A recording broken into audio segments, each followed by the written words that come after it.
Entre voisins, la cohabitation est parfois compliquée. Les avions de l'aéroport de Nice partagent le ciel chaque jour avec des milliers d'oiseaux. On a 2 hérons.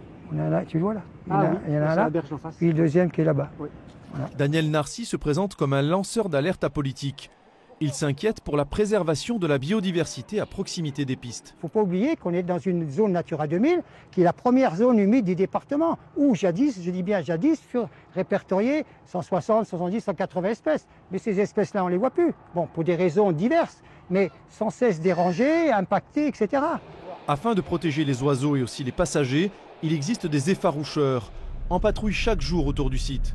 Ça me permet moi d'avoir un avis, de prendre en compte mon environnement, comme là le héron qui était caché. Dans leur véhicule jaune, ils éloignent les volatiles à l'aide du bruit, mais pas seulement.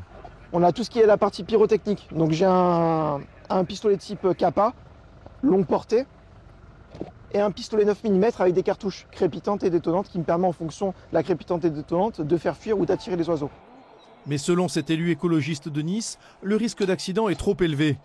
Elle s'inquiète de l'extension du terminal 2 et demande des mesures. On augmente les vols et on crée par ce phénomène-là, on va dire, les conditions malheureusement idéales d'accidentologie. Je ne vois pas pourquoi l'aéroport de Nice-Côte d'Azur international serait épargné par une logique implacable des chiffres. Nice vient de battre son record de fréquentation et à la fin des travaux, début 2026, plus de 18 millions de passagers transiteront ici chaque année. Si le trafic aérien devait augmenter, les mesures que nous avons mises en place sont toujours opérationnelles. Si demain il fallait augmenter ces mesures, nous le ferons évidemment.